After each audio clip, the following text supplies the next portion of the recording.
特殊的形式 City of Shanghai. 和政策呢，它也是有阶段性。那现在我们的孩子去了美国。My friends went to Shanghai, married children. Because what is in the need of Israel is in the capability of China, and what is the need.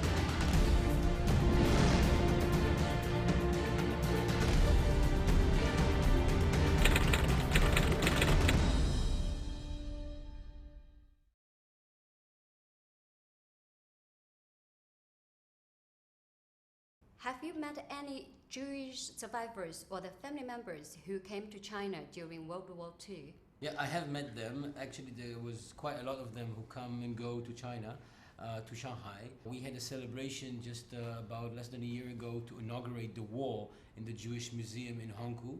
And one of the survivors who helped with the building of the wall and the collecting the names of the survivor were here, gave a speech.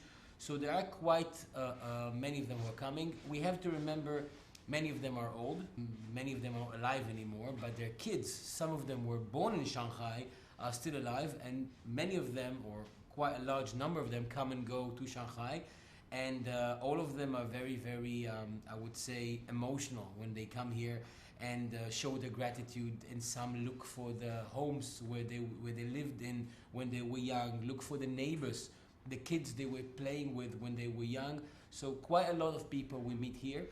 We have quite a lot of inquiries from family members who want to find the streets they lived in, the family lived in, who want to find information about what happened then. So it's a very, very vibrant, I would say, activity between the Jews who used to live here and certainly were born here and the current people who lives in Hong Kong. What are those emotional stories have you heard? The story of the lady that gave a speech in the inauguration of the wall, and the way that she was brought up here and the way that she played with her friends here. It's not a specific issue, it's not something that happened, it's the emotion of living together side by side with the Chinese friends, with the Chinese partner in times that were hard for the Jews and for the Chinese. That time was hard for everybody. And sharing the good with the bad, sharing the happiness with the sorrow. I think that's the emotional thing, the friendship and the camaraderie between the two people in these times where everybody suffered. So I think suffering together, as well as being happy together, that's what brings people together in the end of the day. And this is what happened then here in Shanghai. It was one of the only places in the world where Jews can find shelter, where Jews can save their lives. About 20,000 people chose to do so. And when they came here, it was a hard time for everybody. But everybody shared everything and they lived side by side. And I think this is the emotional thing. It wasn't a specific event that I remember. It's the feeling that everybody gave of the friendship that was here during this time. We noticed that you initiated an activity last September to look for those survivors. Can you tell us more about that? First of all, in the Jewish Museum in Hongkou, there is a name list of everybody that the museum can collect, of families that were here, lived in Hongkou, lived in Tilancio. So there's quite a big database there that can assist people to find what they're looking for. Together with the museum, we assist people who approach us to try and find everything, because people, as they get older, or even not when they're older, wants to find their origin, wants to find things from their past. So us, and mainly the Jewish Museum in Hongkou, we're trying to assist those people with a database, with inquiries, with everything that we can. A lot of people talk to the consulate, a lot of people directly approach the museum. It's very effective. It's very effective because it's actually a place, as a database, where you can find almost whatever you want. Some street exists, some street do not exist, some street change their names, some houses are still there, some houses are not there.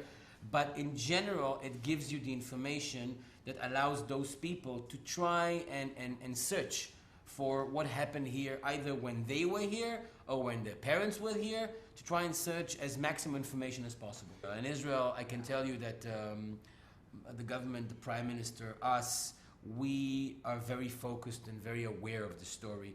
Also, the Consul General of China, who gave the certificates in Vienna, was declared righteous among nations by Yad Vashem, by the Israeli Holocaust Museum in Jerusalem. So Israel is aware, and the Jewish people are aware of it. And as the Prime Minister of Israel said in his visit here, in all his speeches, the Jewish people will always be grateful for Chinese, for Shanghainese, for Shanghai, for what was done here during World War II. Certainly, what you do and what we do, a program like this, is good because it expands the knowledge of people, and more people will know about it, and it's very, very important. But people, certainly in Israel and within the Jewish people, knows about what happened in Shanghai during World War II. To the Chinese people, I would say xie. I would say always thank you. In every speech I say thank you, because being friends when everything is good, it's quite easy. Being friends when times are hard, that's the important thing. And when times were hard for the Jewish people, when dark clouds covered Europe, when Jews were murdered in Europe just for being Jewish, Shanghai was a haven, was a safe haven. And this is something which I, as a person, as a Jew, as an Israeli, first of all say thank you. And for my Jewish colleagues, certainly all of them who lives here, Jewish and Israeli, all of them who lives here and knows the story, they're all thankful. And they're all very, very interested in the story. There are tours. Israeli people are doing tours around Hongkou and around the old Jewish neighborhoods for Jewish tourists who are coming here from all over the world. And it's an amazing tours that actually you can see all the life of the Jewish people together with the Chinese partner here in Hongkou. So we are very much into that. And every Jew and every Israeli, or almost every Israeli and every Jew that comes to Shanghai, and we encounter and we see, which is a lot of them, we tell the story, we tell the history of the Jews in Shanghai. We say to them what happened here, and we ask them to pass the message on. This is what we do. Relations between China and Israel appear strong.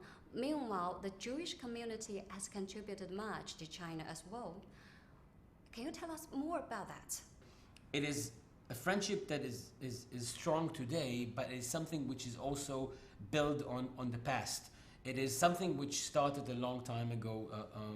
The relationship between China and Israel, and China and the Jewish people started a long time ago, and it's based on what's happening today, but what's happening today is very much affected by what happened here in World War II, where the Jews came here and saved their lives. It's something which resonates in the minds of Jewish people, and I believe that every nation, every two nations that based their present and their future on past friendship is something which we can be very optimistic about, because it didn't start 5 years ago or 10 years ago. It started way before that, and as I said, it started in times of need, in times of trouble, and this is true friendship. So what's your opinion on the future of China and Israeli relations? I'll tell you, I think the future is, I'm very, very optimistic about the future, both because what I said, because of history, and because of current situation, because the partnership between Israel and China is of two partners that complete each other and not compete with each other, because what is in the need of Israel is in the capability of China, and what is the need in China is in the capabilities of Israel, because we will not be China. China will not be Israel, in a good way. And in this good way, we complete each other, because the partnership is of two friends who contribute to the same basket, or the same pocket, or same partnership. Each contributes what he has, and it's the 1 + 1 is equal, is much more than 2.